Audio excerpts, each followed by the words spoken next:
ఆలూరు మండలం పెద్దహోతూరు గ్రామంలో ఆత్మహత్య యత్నానికి పాల్పడ్డ అంగన్వాడీ టీచర్ లేపాక్షమ్మను కర్నూలు ఎంపీ బస్తిపాటి నాగరాజు గారు పరామర్శించారు. ఆలూరు ప్రభుత్వ ఆసుపత్రిలో చికిత్స పొందుతున్న బాధితురాలని కలిసిన ఎంపీ నాగరాజు గారు ఆత్మహత్య చేసుకోవడానికి గల కారణాలను అడిగి తెలుసుకున్నారు.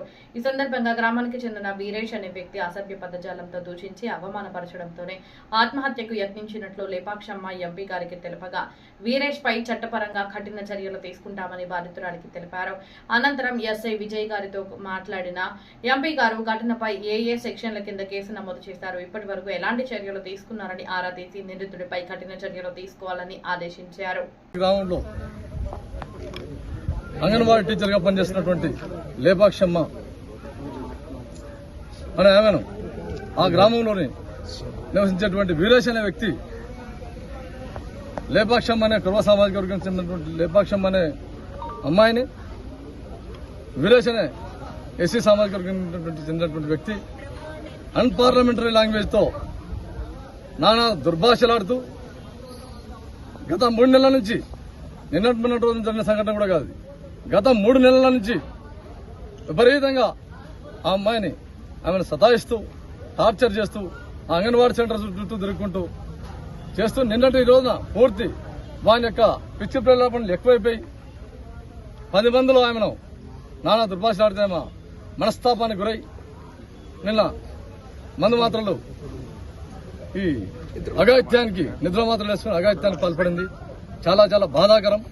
ఈ సంఘటన చాలా తీవ్రంగా ఖండిస్తున్నాను. ఎందుకంటే గతంలో కూడా ఒక 6 నెలల క్రితం నాకు అదే ఊరు నుంచి ఒక టీచర్ అదే వ్యక్తి మీద వీరేష్ మీద కంప్లైంట్ చేయడం జరిగింది ఆ రోజు. కానీ ఎందుకని చెప్పేసి నేను మందలించి పంపించడం జరిగింది అక్కడికక్కడ ఆ రోజు.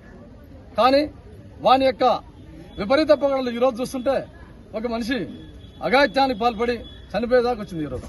అంటే వాడు గతంలో కూడా చేస్తున్న దానికి ఇది మరో నిదర్శనం. ఈ రోజు ఇటువంటి వాళ్ళను వాళ్ళు స్వపక్షమైనా సరే విపక్షమైనా సరే వీరికి ఎవరు అండదండలన్నా కూడా ఎంతటి వారైనా సరే చట్టపరంగా కఠిన చర్యలు తీసుకోవడంలో ఎటువంటి సందేహం లేదని చెప్పేసి మీడియా ముఖంగా ప్రజలందరికీ తెలియజేస్తా ఉన్నాను నేను. ఎందుకంటే కూటమి ప్రభుత్వం లా అండ్ ఆర్డర్ పర్ఫెక్ట్ ఉండాలని చెప్పేసి గౌరవ ముఖ్యమంత్రి వర్యులు నారా చంద్రబాబు నాయుడు గారు మీకు అందరికి తెలిసిన విషయమే.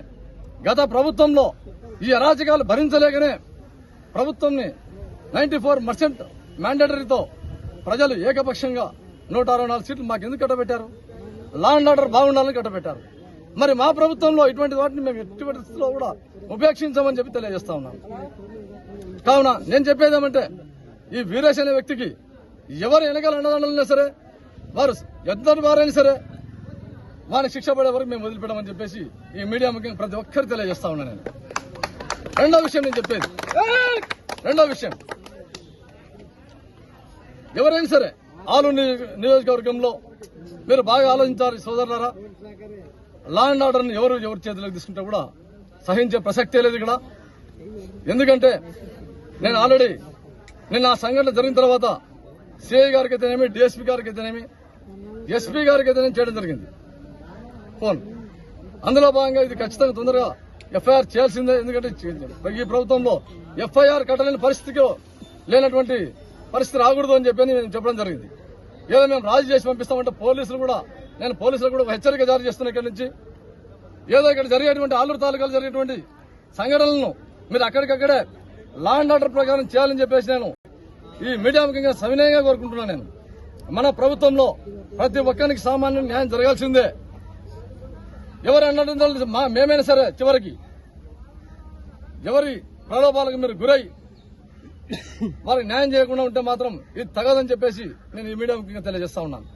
ఎందుకంటే ఇప్పటికే ఆలూరు ప్రజలు గత 30 సంవత్సరాల నుంచి ఇక్కడ పార్టీ ప్రభుత్వం రాక ఎంతో బాధపడతా ఉన్నారు. డెవలప్మెంట్ కు నోచుకోక ఎంతో వెనకబడిపోయింది ఈ ప్రాంతం అంతా. అటువంటి క్రమంలో ఈ కక్షలు కార్పణ్యాలు ఇటువంటి యుగంలో, ఇటువంటి కాలంలో, వాట్సాప్ ప్రపంచంలో, ఇంత టెక్నాలజీ పెరిగినటువంటి కాలంలో మనం కొట్టుకుంటే ఏం రాదు.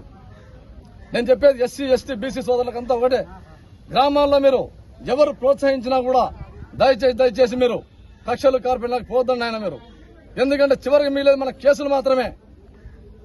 ఎందుకంటే నేను స్వపక్షంలో కూడా చెప్తున్నా, విపక్షం వాళ్ళకైనా సరే ఎవరికైనా సరే నేను చెప్పేది ప్రశాంతంగా ఉండే గ్రామాల్లో మీరు ప్రశాంతంగా జీవించండి మీరు.